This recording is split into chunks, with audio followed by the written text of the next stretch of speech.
Semua, hari ini saya mau sharing tentang roh maut atau kuasa maut. Ya bagi kamu yang mungkin pernah terucap ya, atau mungkin timbul dalam pikiranmu bahwa kamu tuh ingin mengakhiri hidup kamu, atau kamu bosan hidup ya, atau kamu ingin mati saudara. Nah, Tuhan tuh hari ini mau kamu tuh putuskan itu semua. Karena saudara iblis itu menuntut, iblis itu pendakwa. Kita tahu bahwa iblis itu mendakwa kita siang dan malam ya. Dan kita harus tahu saudara bahwa iblis itu dia tuh tidak pernah berhenti saudara itu mencuri, membunuh dan membinasakan. Dia ingin sekali saudara. Dia ingin sekali kita ini binasa saudara. Makanya mulai hari ini saudara saat itu terucap dalam bibir kamu ya atau mungkin dalam pikiranmu, timbul dalam hatimu itu saja saudara, itu sudah buka celah. Ya iblis itu bisa menuntut. Iblis itu akan terus saudara intimidasi kamu. Iblis itu akan terus saudara, mencari cara ya supaya itu terjadi. Ya karena itu pernah terjadi sama saya.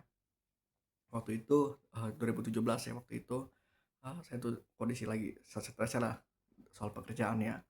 Waktu itu, sampai saya tuh di titik, "Aduh Tuhan kalau misal jadi beban terus," atau mungkin saya bosan lah intinya, bosan hidup. Jadi waktu itu saya bilang, saya ngucapin saudara, bukan dari, pikiran aja saudara, bukan dari hati aja, tapi dari ucapan saya juga terucap.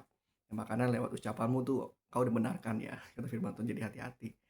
Nah waktu itu saya terucap, "Kalau hidup begini mending mati aja lah Tuhan lah." Saya mengucap seperti itu saudara. Dan besoknya ya saya mengalami kecelakaan, yang sebenarnya bukan karena saya dan sebenarnya itu juga sebenarnya bisa dihindari saudara, tapi bagaimana ya iblis itu makanya dia tuh akan cari cara saudara untuk mencelakakan kita, membinasakan kita. Jadi, saya tuh saat kendaraan ya sebenarnya pelan saudara, tapi tiba-tiba ya dari arah berlawanan motor ya, motor itu tiba-tiba, lawan arah langsung potong jalan saya. Dari situ saya terjatuh dan kencang sekali saat itu dan juga berada di posisi yang lawan arah. Nah, daerah yang saya kecelakaan itu daerah rawan, saudara. Persentase itu mungkin 90% ya kalau orang kecelakaan sana itu masih meninggal, karena itu kawasan kawasan industri, banyak kendaraan besar dan, intensitasnya itu sangat banyak, saudara. Jadi waktu itu saya posisi jatuh di lawan arah dan itu pas belokan. Nah, pasti meninggal, saudara. Karena beberapa minggu setelah saya kecelakaan itu, saya lewat daerah itu ya, ada orang meninggal, saudara, di tempat saya kecelakaan itu. Dan tapi puji Tuhan ya karena kasih karunia Tuhan kita tahu bahwa Yesus itu ya, dia itu memegang, kunci maut ya. Dia itu sudah mengalahkan maut saudara. Ya jadi karena kasihnya saudara dalam hidup saya, dia itu menyelamatkan saya. Jadi hari itu saya tidak tidak binasa saudara.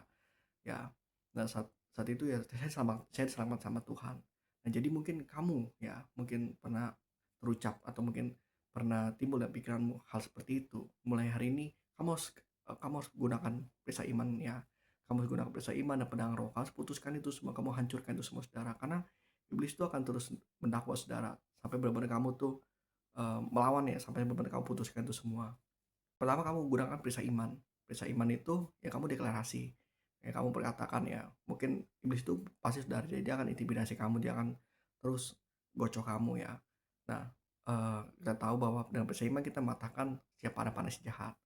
Nah, jadi perisai iman ini kamu deklarasi, kamu berkatakan bahwa darah Yesus berkuasa, menguduskan aku, mentahirkan aku ya, darah Yesus telah menebus aku sepenuhnya milik Tuhan Yesus Kristus ya. Jadi kamu deklarasi saudara, deklarasikan ya saat mungkin roh itu intimidasi kamu. Terus, gunakan pedang roh ya firman Tuhan. Nah, Tuhan tuh ajari saudara di Mazmur 118 ayat 17, yaitu pedang roh sudah kamu berkatakan ya, "Aku tidak akan mati, tetapi hidup dan aku akan menceritakan perbuatan-perbuatan Tuhan." Nah, setelah kamu gunakan pedang roh, kamu kamu gunakan perisai iman, kamu gunakan pedang roh. Ya, jadi kamu berkatakan Mazmur 118 ayat 17 itu, supaya apa saudara, iblis itu akan lari saudara, itu kamu putuskan siap serang-serangan dia dan, apa yang di alam roh itu sudah terikat ya, itu kamu putuskan saudara. Ya jadi, iblis itu sudah tidak punya kuasa lagi atas kamu.